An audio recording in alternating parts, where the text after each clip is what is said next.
Saudara polisi kembali mengungkap kasus tindak pidana perdagangan orang menjadi penyalur tenaga kerja non-prosedural. Dua pelaku ditangkap di dua lokasi berbeda di kawasan Jakarta Timur. Kepada polisi, kedua pelaku mengaku telah lama melancarkan modus ini hingga memberangkatkan puluhan korban ke luar negeri. Lantas bagaimana sepak terjang para pelaku? Jurnalis Kompas TV Intan Azhar mengulasnya untuk Anda. Yang pertama TKP di Ciracas. Ini ada 6 orang yang kita amankan, 5 orang sebagai korban, 1 orang sebagai tersangka, sudah kita tetapkan sebagai tersangka. Kemudian tim beranjak ke kawasan Cempaka Putih. Ini ada 2 orang yang kita amankan, di mana 1 orang sebagai korban dan 1 orang sudah kita tetapkan juga sebagai tersangka. Jadi ada 2 TKP. Untuk total seluruhnya ada 6 korban dan 2 tersangka. Polisi kembali membongkar kasus tindak pidana perdagangan orang dengan modus pemberangkatan pekerja migran non-prosedural, di mana terakhir polisi telah menangkap 2 pelaku di Ciracas dan juga di Cempaka Putih, Jakarta Timur, di mana pelaku ini merupakan penyalur pekerja ilegal ke sejumlah negara. Awal pekan lalu, polisi melakukan penggerebekan di lokasi TKP di Cempaka Putih dan Ciracas, Jakarta Timur. Tim gelar perkara mendatangi secara langsung salah satu TKP di Ciracas, Jakarta Timur. Rumah penampungan ini tampak usang, tidak terlihat adanya aktivitas kembali pasca penggerebekan. Kami pun sempat berbincang dengan Ketua RT di TKP mengenai kasus ini. Cardasa, Ketua RT, mengaku tidak banyak tahu tentang aktivitas di rumah tersebut. Hingga akhirnya sang pemilik rumah berinisial HCI ditetapkan sebagai tersangka atas kasus tindak pidana perdagangan orang. Berarti apakah artinya ada gerak-gerik yang mencurigakan terkait dari aktivitas di rumah tersebut? Sebetulnya kami sesuai dengan kebiasaan mereka di lingkungan, sebetulnya tidak banyak kami curiga ya, karena pertama mereka memang keluarganya banyak. Yang kedua juga Bu Herninya juga keluar masuk rumah kan, sehubungan mungkin dengan kegiatan di luar. Nah, sehubungan dengan perkara ini kami juga tidak banyak tahu gitu ya lingkungan, karena selama ini juga hanya melihat keluarganya saja di lingkungan yang halar mudik ya, halar mudik itu. Jadi justru itu saya juga kebetulan memang waktu penggerebekan itu tidak ada di tempat, dan itu pun saya tahu setelah 2 hari lalu, 2 harinya laporan pada Pak Bimaspol ke rumah bahwasannya yang bersangkutan sudah diamankan gitu. Nah, kalau saya cari informasi pun Pak Bimaspol juga waktu itu tidak mendampingi waktu penggerebekan ya, sesuai dengan informasi yang saya terima dari beliau gitu. Nah, jadi sampai sekarang pun kita melihat bahwa di lingkungan rumah itu juga sepi gitu. Ketua RT juga menerangkan tersangka merupakan penduduk asli di wilayah tersebut. Adapun informasi yang diterima olehnya, beberapa orang dari luar kota kerap datang dan tinggal di rumah tersangka. Betul, jadi kalau warga aslinya betul karena memang identitasnya ada di lingkungan sini dan kebetulan juga dia sebagai pemegang KTP di sini ya dengan keluarganya. Ya memang yang saya ketahui bahwasannya Bu Erni itu banyak usaha ya, banyak usaha. Tapi yang selama ini saya usaha untuk mungkin sebagai penyalur tenaga kerja itu banyak tidak tahu kami gitu ya, tidak tahu. Yang saya tahu bahwa dia sebagai seorang usaha yang mungkin banyak usahanya gitu ya. Kami tidak terlalu banyak tahu untuk hal-hal yang berbau-bau penyaluran tenaga kerja ya gitu. Nah, untuk dari yang 3 orang yang tinggal di rumah Bu Erni ini yang tadi sudah Bapak informasikan juga gitu ya Pak. Apakah Bapak tahu mereka ini berasal dari mana Pak? Sesuai dengan informasi yang saya terima itu katanya dari daerah Indonesia bagian timur ya, mungkin NTB kali ya gitu atau NTT lah nggak tahu ya. Nah, yang jelas juga Saya sampai hari ini belum melihat wajahnya, melihat juga profilnya gitu ya dari orang yang 3 ini ya. Jadi kami sebetulnya hanya tahu dari ya keluarga dari Bu Erni itu saja gitu ya selama ini ya.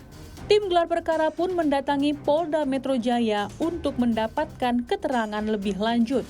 Pihak kepolisian membenarkan pihaknya telah meringkuk 2 orang pelaku terkait kasus ini. Adapun peran dari para pelaku beragam, seperti merekrut, menampung, hingga memberangkatkan korban secara non-prosedural.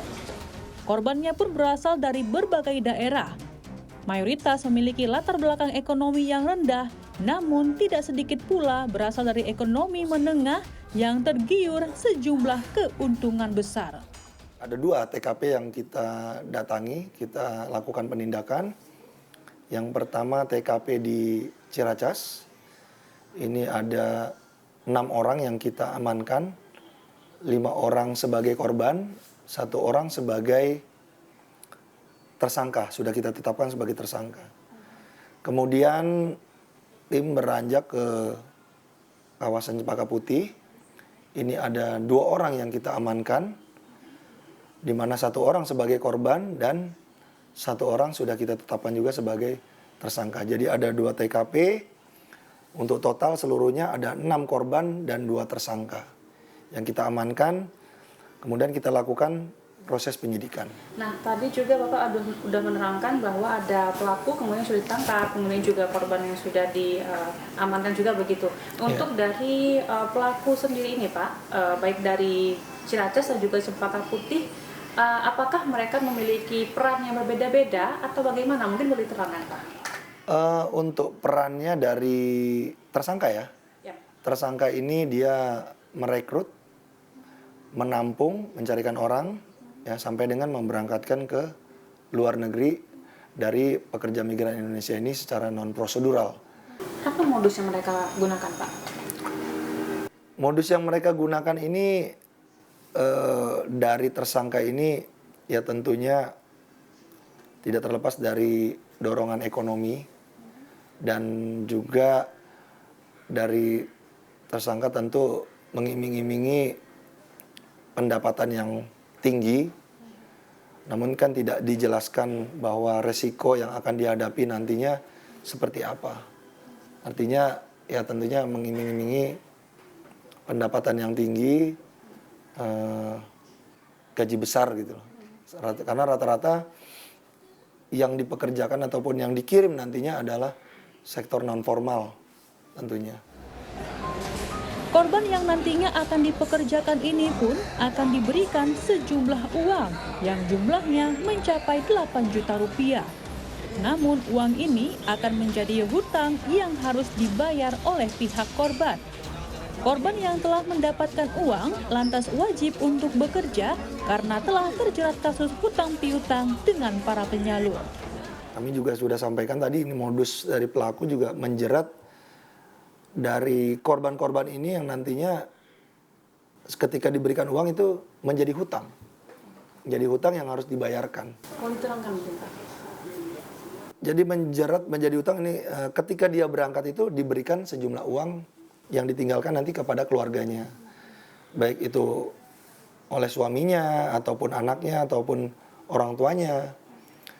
Kemudian juga dari yang merekrut ataupun sponsor-sponsor tadi, ini juga diberikan sejumlah uang imbalan untuk karena sudah mencarikan orang-orang ini. Yang tentunya nanti ketika ada batal berangkat ataupun tidak jadi berangkat, ini menjadi piutang. Artinya harus mengembalikan uang yang sudah diberikan.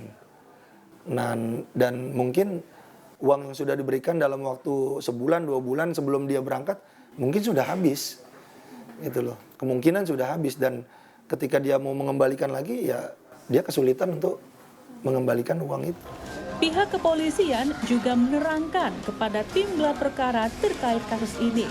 Tidak menutup kemungkinan akan ada tersangka lainnya, mengingat masifnya pergerakan dari para penyalur ilegal. Sindikat perdagangan orang ini juga memiliki koneksi di luar negeri sehingga memudahkan proses penyaluran. Apakah memang para pelaku tersebut memiliki koneksi di luar negeri begitu Pak? Karena kan rata-rata korban ini diterbangkan di luar negeri seperti Myanmar, Timur Tengah dan juga beberapa negara lainnya. Apakah mereka punya koneksi Pak di luar negeri tersebut? Kalau koneksi ini yang mempunyai koneksi ini dari yang memberangkatkan.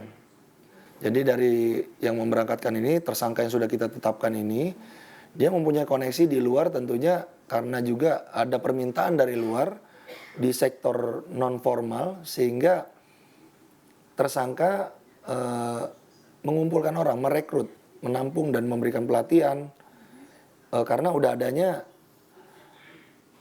permintaan ya, khususnya dari luar ya.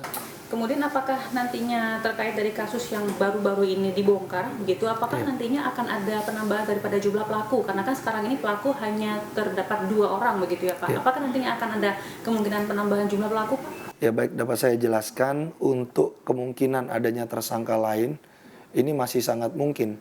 Karena penyidikan kita juga tidak berhenti sampai di sini karena perintah dari pimpinan bahwa agar mengungkap sampai dengan ke akar-akarnya atau sampai dengan atas-atasnya.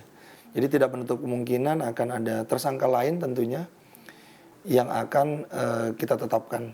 Namun ini masih diperlukan pendalaman lagi, diperlukan penyelidikan lanjutan sampai dengan adanya kita memang berhasil untuk dugaan ataupun tersangka lain yang kita dapatkan.